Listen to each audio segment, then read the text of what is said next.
करके 10 दिसंबर तालकटोरा के मैदान में ये एक बहुत बड़ा मैदान स्टेडियम के अंदर एक बहुत बड़ा सेमिनार भागीदारी महासम्मेलन वोट की चोट के नाम से हम आयोजित करने के लिए जा रहे हैं। आपके चैनलों के माध्यम से आवाज देश के उन लोगों तक पहुंचे जहां तक हमारी हैंडबिल नहीं पहुंची है, वहां तक आपकी आवाज पहुंच सके। सब लोग जो हमारी आवाज सुन रहे हैं और सुनेंगे अभी प्रेस कॉन्फ्रेंस के अंदर, वो लोग अधिक से अधिक संख्या में इसमें भागीदारी निश्चित कर सके, उसमें पार्टिसिपेट कर सके, अपनी उपस्थिति दर्ज कर सके। यही आज की इस प्रेस कॉन्फ्रेंस का विशेष रूप से जो है एजेंडा है और यही इसका उद्देश्य है। इसलिए तमाम पत्रकार बंधुओं का एक बार फिर दिल की गहराई से धन्यवाद करते हुए अब मैं एक एक करके अपने उन तमाम साथियों से आग्रह करूंगा कि जो साथी जिस सेक्टर के बारे में अपनी जानकारी देना चाहता है, अपनी बात रखना चाहता है और इस प्रस्तावित आंदोलन में उसकी क्या महत्वपूर्ण भूमिका रहेगी, कहां से लोगों को लेकर के आएंगे, कहां से लोग आएंगे हमारे, वो सब लोग अपनी अपनी बात रखेंगे। मैं आपसे ये भी आग्रह करना चाहूंगा कि मेरे बहुत सारे साथी जो इसके बहुत ही महत्वपूर्ण कड़ी हैं, संबद्ध जो है, जो ये मोर्चा है, यहाँ पर जगह सबको बैठने की नहीं मिली है।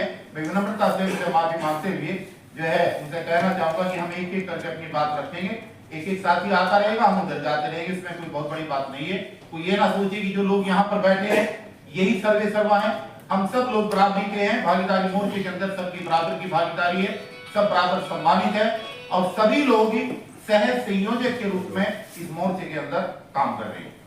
तो सर, आप ये जो बातें कर रहे हैं, ये 10 तारीख के बाद, अगर सुन तो लीजिए सर, ये 10 तारीख के बाद जैसे जॉर्जिया और कोरिया में हो रहा है, ऐसे ही आपके ऊपर अगर मिलिट्री और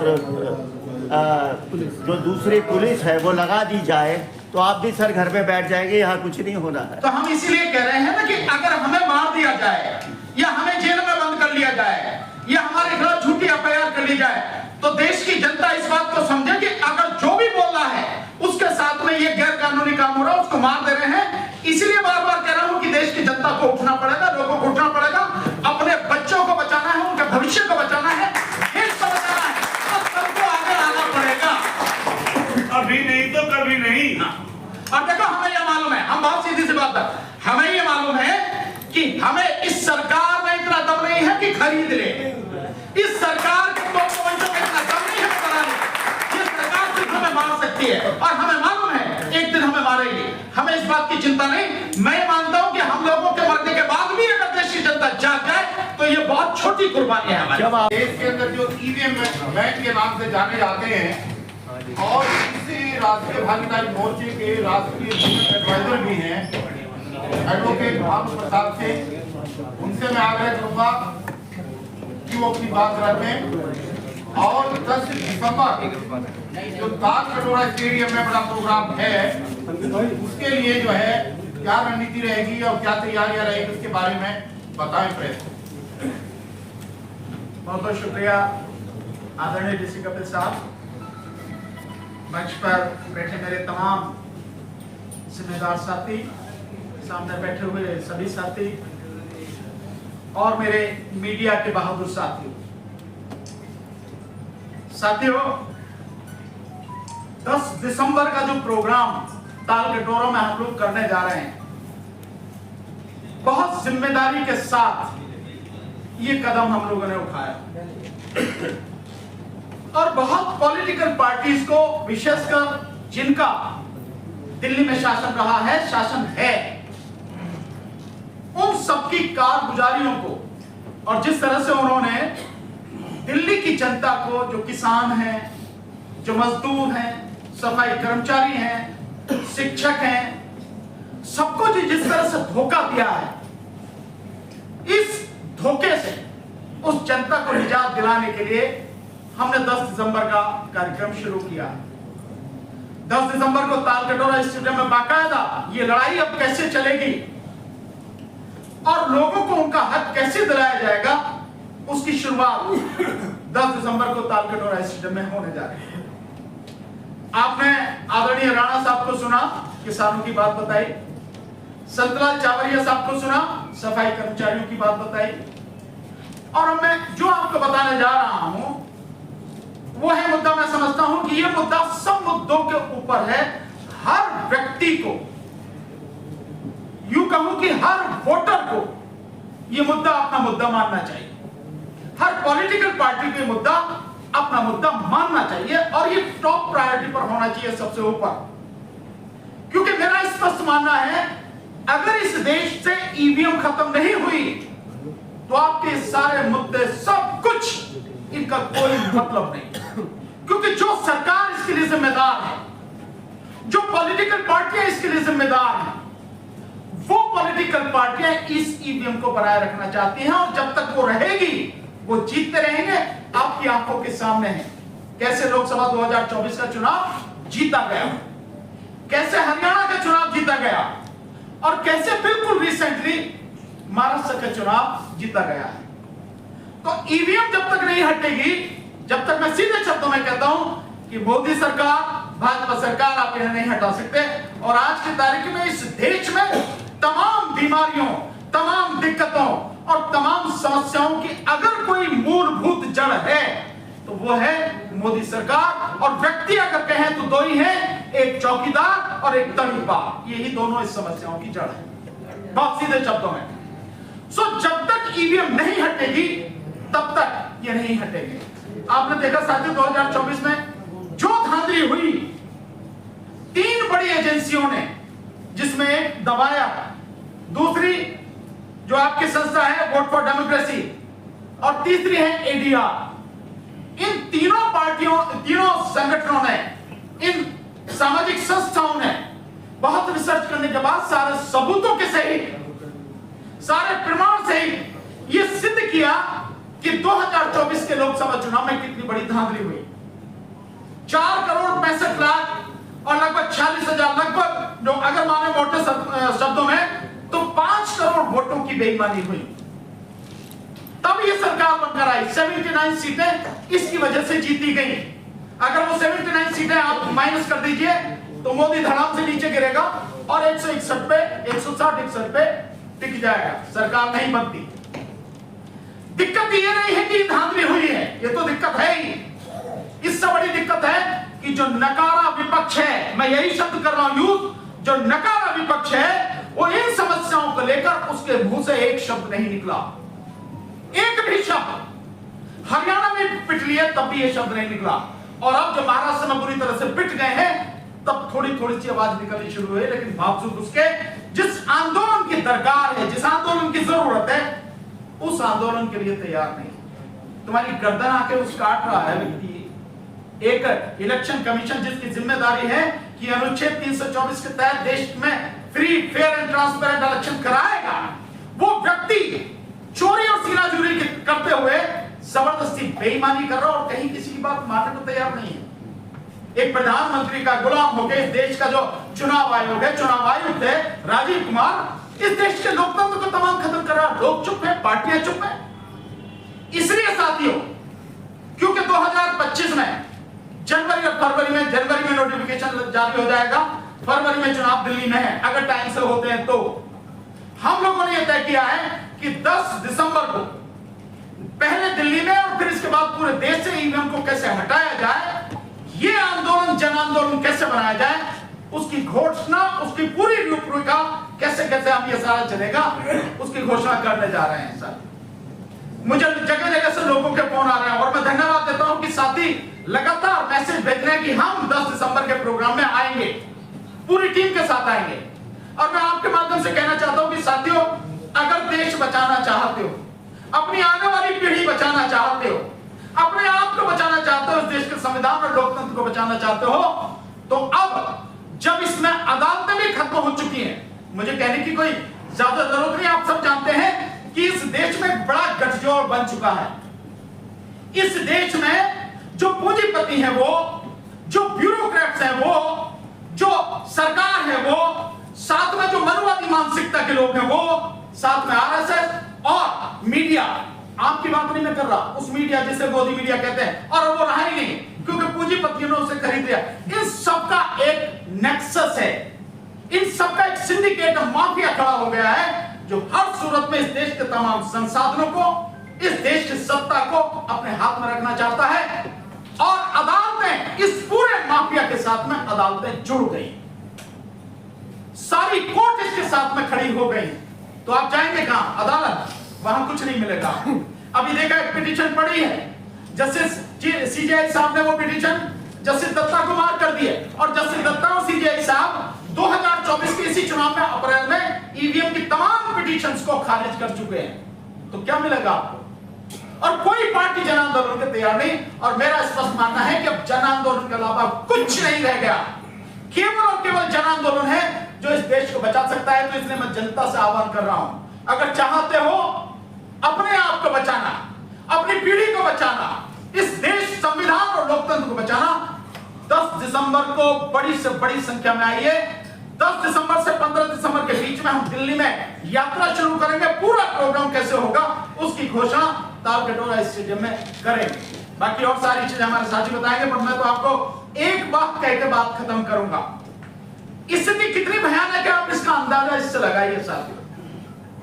महाराष्ट्र के इस चुनाव में शोलापुर जिले में, उसमें एक तहसील और एक विधानसभा है। उस विधानसभा के अंतर्गत एक गांव है मारकंडीवाड़ा एक गांव है। उस गांव के लोगों ने, उसमें 2000 वोटें हैं, 1900 के लगभग वोटें पड़ी, और उसमें से वहां पे जो कैंडिडेट जीता है वो एनसीपी शरद पवार गुट का व्यक्ति जीता, और जो व्यक्ति वहां से हारे हैं, बाकी सारे हैं वो सब, उसमें 1004 वोट पड़े हैं बीजेपी के व्यक्ति को, और 848 के लगभग वोट पड़े हैं उस एनसीपी के व्यक्ति को। उस गांव का कहना है कि भाई ये गांव जो ये कैंडिडेट है एनसीपी का, हम इसके एक तरह से कर्जदार हैं, ये हमारे गांव के साथ दुख सुख में खड़ा रहता है। तो ये कैसे हो सकता है कि इसको कम वोट मिली हो, जबकि पूरा गांव इसके साथ में है।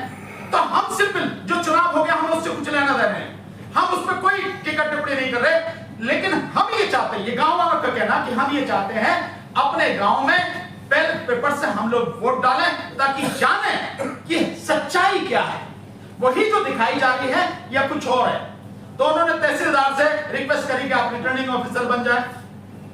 उन गांव वालों ने अपने पैसे से 2000 बैलेट पेपर छपवाए, सारी व्यवस्था करी, और उन्होंने कहा कि भाई हम बैलेट पेपर से वोट डालेंगे। लोगों से सिर्फ यही कहा कि जिन लोगों ने उस चुनाव में वोट डाला है वही लोग वोट डालें, और जिसको उन्होंने डाला उसी को डाला, कहीं कोई किसी पे कोई दबाव नहीं किसी तरह का। सारी व्यवस्था हो गई।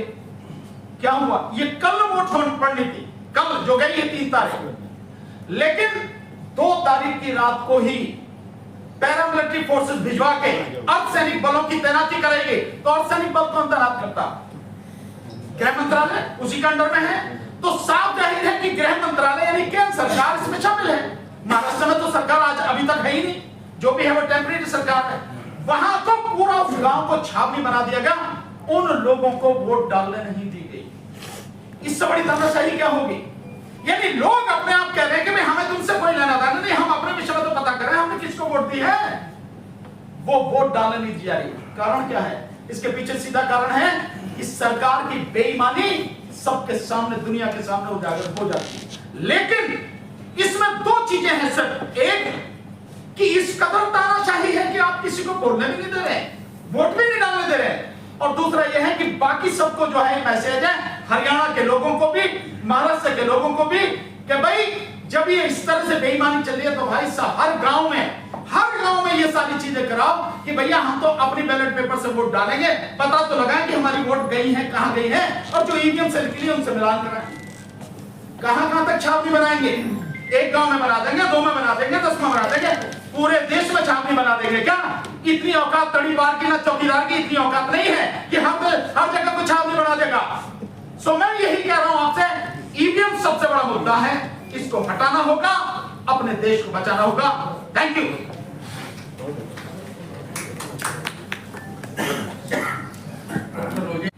सॉरी, हमारे बीच में, जैसे मैंने अभी पहले भी इंट्रोडक्शन दिया था, किसान आंदोलन की एक महत्वपूर्ण कड़ी अब जो 10 दिसंबर का एक बहुत बड़ा ऐतिहासिक प्रोग्राम होने जा रहा है, उसके एक मजबूत स्तंभ किसान आंदोलन की आन बान शान भारतीय किसान यूनियन अम्बावत ग्रुप के राष्ट्रीय अध्यक्ष चौधरी ऋषिपाल से अम्बावत जी हमारे बीच में हैं और मैं उनसे आग्रह करूंगा कि वो अपनी बात रखें विस्तार के साथ और अपने साथियों को निर्देश भी दें। इस संख्या में बहुत बड़े युवा अलग अलग जगह से आए हुए हैं कि 10 तारीख को कैसे इस प्रोग्राम को सफल करवाएंगे और एक महत्वपूर्ण भूमिका इसमें किसान यूनियन की रहने वाली है, ऐसी हम उम्मीद करते हैं।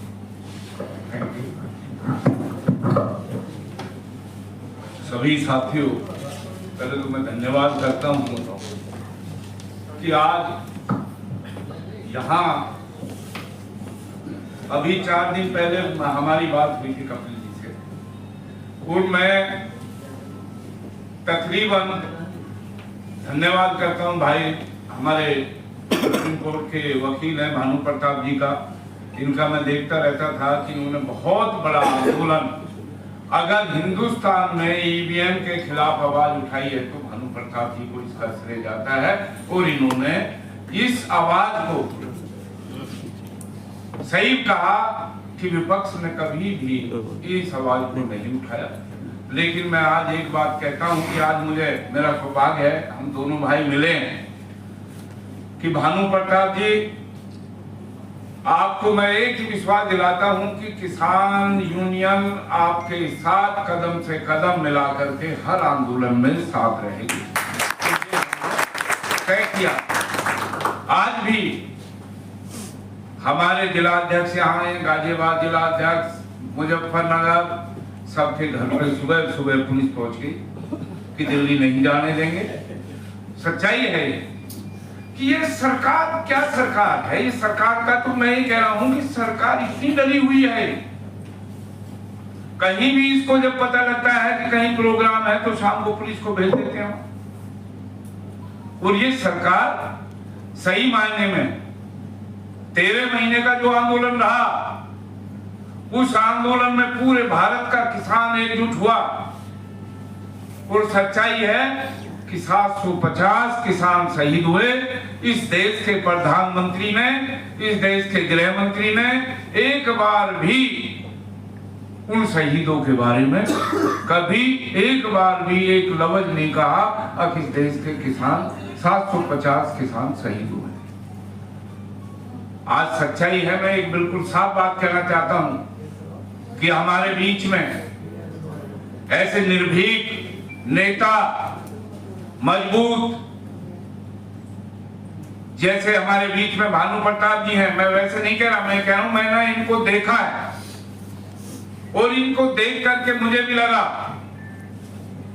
किसान आंदोलन भी देखे हैं, लेकिन अगर भानु प्रताप जैसे हम 10 आदमी हो जाएं तो मैं ज्यादा बड़ी बात में यही कहूंगा कि सरकार को चलता करने का काम कर देंगे पूरे देश में। आज मैं ये भी कह रहा हूं, हमारे जो साथी आए हैं यहाँ, हर जिलाध्यक्ष बुलाया है कि 10 तारीख को आप आराम से बिल्कुल जो बात कही है कि आगे का भविष्य, बच्चों का भविष्य, ये जो लोकतंत्र का गला घोट करके सरकार बनी है, ये सरकार नहीं है, ये तो पूंजीपतियों की सरकार है। देश को बेचने के लिए सरकार बनी हुई है। यहां आज क्या हो रहा है, आज देख लीजिए गांव में अभी किसान सड़कों पे बैठा हुआ है। इधर पंजाब से किसान चला, वो रोक रखा है। ग्रेटर नवेड़ा जो भी किसान है दिल्ली में नहीं घुसने दिया जा रहा है। और मैं ये कह रहा हूं कि देखिए कब तक आप रोकोगे इस देश में।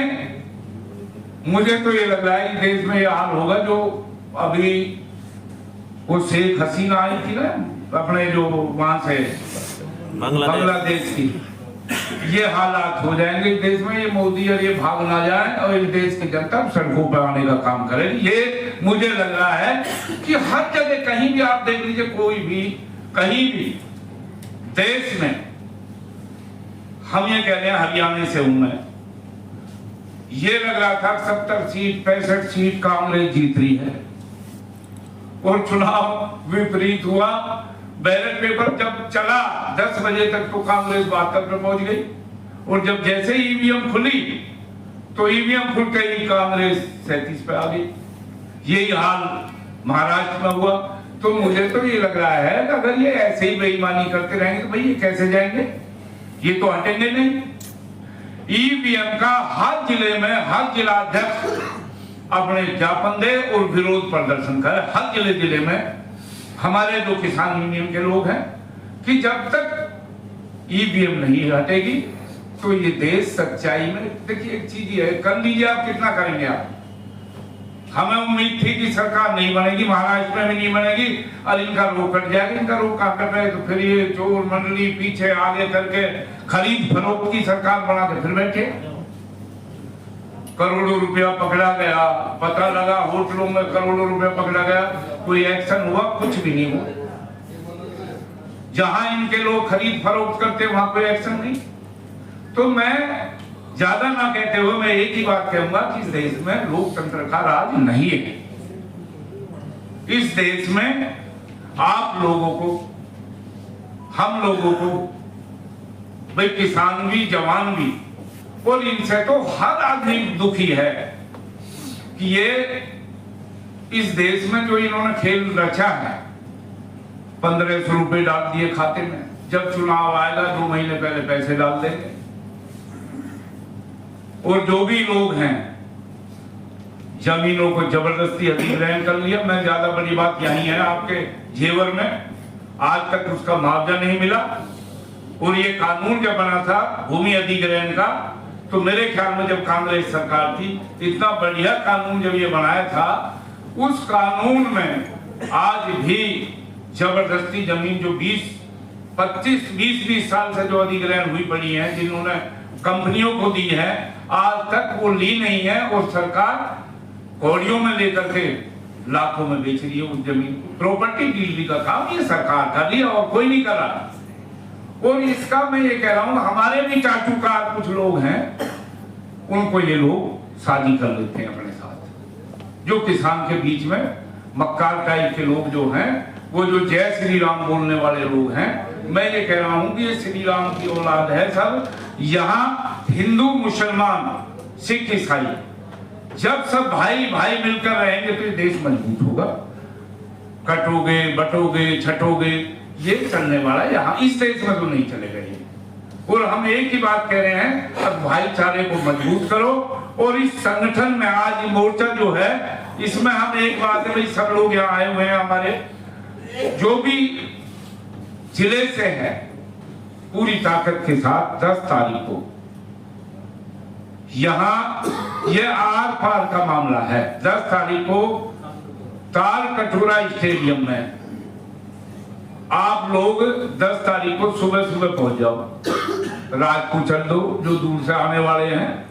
तो मैं ये कह रहा हूं कि ये हमारी आपकी लड़ाई है और इस देश को बचाने की लड़ाई है, लोकतंत्र को बचाने की लड़ाई है। इसमें हम सब लोग भाई बिल्कुल मिलकर के साथ ईमानदारी से इस लड़ाई को लड़ेंगे और आगे बढ़ेंगे। जय जवान जय किसान।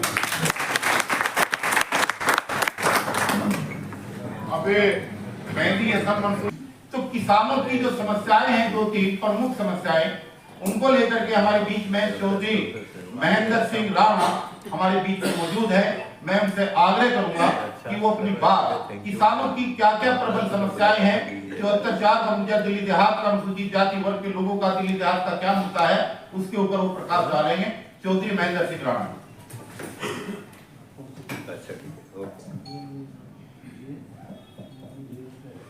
मित्रों, आज दिल्ली के दिल इस प्रेस क्लब ऑफ इंडिया में मेरे सभी मीडिया के भाइयों और जो हमारे संगठनों से जुड़े हुए जितने भी लोग हैं, आपका यहाँ पर मैं तहे दिल से और हृदय की गहराइयों से हार्दिक स्वागत और अभिनंदन करता हूं।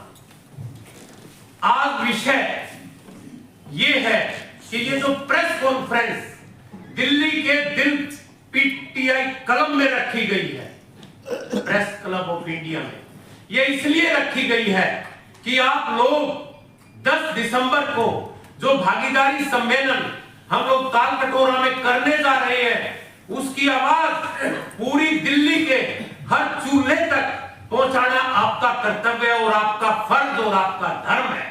क्योंकि जल्दी ही 2025 में दिल्ली का चुनाव आने वाला है और दिल्ली का चुनाव डायरेक्टली दिल्ली सरकार इसमें प्रभावित करती है और उसके बाद सेंटर इसमें प्रभावित करता है। लेकिन हमारी लड़ाई जो 10 साल से दिल्ली स्लम को झेल रही है और दिल्ली के किसान हर बात को कहां कहें, अपना रोना रोने को मजबूर हो रहे हैं। और पूरे दिल्ली देहात में पंचायतें हो रही हैं, हर गांव में यात्रा निकल रही है। उनको हम मद्देनजर रखते हुए आज हमने ये मुनासिब समझा कि आने वाले फरवरी के चुनाव में या तो वो लोग सदर जाए या हमारी समस्याओं का समाधान करें, नहीं तो हम कुछ अलग फैसला लेंगे। और ये भागीदारी सम्मेलन जो 10 तारीख को दिल्ली के तालकटोरा मैदान में होने जा रहा है, बेसिकली ये भागीदारी सम्मेलन है कि जिसको कोई भी पार्टी किसी भी तरीके की भागीदारी नहीं देना चाहती और नहीं देती चली आ रही है। हम लोग 90% यहां पर निवासी हैं और कुल 5 से 7% लोग यहां सत्ता में बैठे हुए हैं। हम सबको जो 90% का हक मिलना चाहिए उसकी भागीदारी सरकार में होनी चाहिए, क्योंकि हम सरकार बनाने में तो रोल अदा करते हैं लेकिन सरकार चलाने में हमारी कोई भागीदारी नहीं रहती। दोस्तों, आप लोगों का यह कर्तव्य है कि आज इस क्लब के माध्यम से, आपके सोशल मीडिया के माध्यम से, आपके राष्ट्रीय चैनल के माध्यम से पूरे हिंदुस्तान में ये दिल्ली की आवाज हर घर में पहुंचे। सबसे पहले किसानों का मुद्दा है। दिल्ली में 3 जगह धरने चले हुए हैं। एक दौलतपुर में धरना चला हुआ है, एक कजावड़ा में धरना चला हुआ है, एक कुतुबगढ़ में धरना चला हुआ है और दिल्ली के चारों तरफ धरने चले गए हैं। लेकिन कोई भी सरकार किसानों की बात को सुनने के लिए बिल्कुल भी, इतनी मगरूर सरकारें हैं कि हम जाएं तो जाएं कहां। सबसे पहले दिल्ली किसान का एक मुद्दा है कि हमें 10 करोड़ रुपया प्रति एकड़ मुआवजा दिया जाए। देखो कैसी विडंबना है दोस्तों कि दिल्ली के अंदर तो 53 लाख रुपए पर एकड़ जमींदार को मिलता है और दिल्ली के सटे हुए उसी दूसरे प्लॉट पर यानी कि डोड़े के पास हरियाणा में 19 करोड़ मिलता है। ये कहां का इंसाफ है? दिल्ली में 53 लाख और हरियाणा में उसी प्लॉट के बगल में 19 करोड़। तो हमारी मांग है, जो पहली प्रायोरिटी की मांग है कि दिल्ली में सर्कल रेट जमीन का 10 करोड़ रुपया फी एकड़ होना चाहिए। हमारी दूसरी डिमांड है कि मास्टर प्लान जो 2021 तो आज तक लागू नहीं हुआ, 2041 दिल्ली का मास्टर प्लान तुरंत लागू किया जाए ताकि दिल्ली का विकास हो सके। दिल्ली स्लम के रूप में जो बढ़ती चली जा रही है उसका विकास हो सके। हमारी मांग है कि दिल्ली के चारों तरफ 2008 में शीला दीक्षित की सरकार ने और एलजी का नोटिफिकेशन है कि दिल्ली के चारों तरफ, गांव के चारों तरफ 200 मीटर के अंदर लाल डोरे को मंजूरी दे दी जाए और वो नोटिफिकेशन आपके सामने है, लेकिन ये सरकार उसको लागू नहीं करती।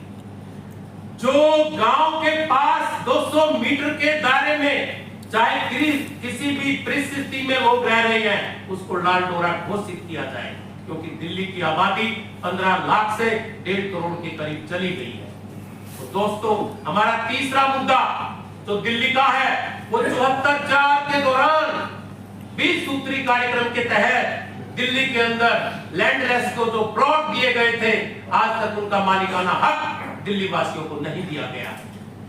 उनको मालिकाना हक तुरंत दिया जाए ताकि मालिकाना हक मिलने के बाद वो लोग भी अपना अच्छा जीवन व्यतीत कर सकें। और दोस्तों, एक योजना है जो प्रधानमंत्री की योजना है, स्वामित्व भूमि कानून, कि दिल्ली के अंदर जहां किसी पर भी किसी का कोई भी मकान है उसकी तुरंत रजिस्ट्री होनी चाहिए और उसको मालिकाना हक मिलना चाहिए, ताकि वो किसान भी, वो मजदूर भी जो दिल्ली के अंदर रह रहे हैं उस अपने मकान या अपने प्लॉट के ऊपर डीडीए की तर्ज पर अपना बैंक से लोन ले सके।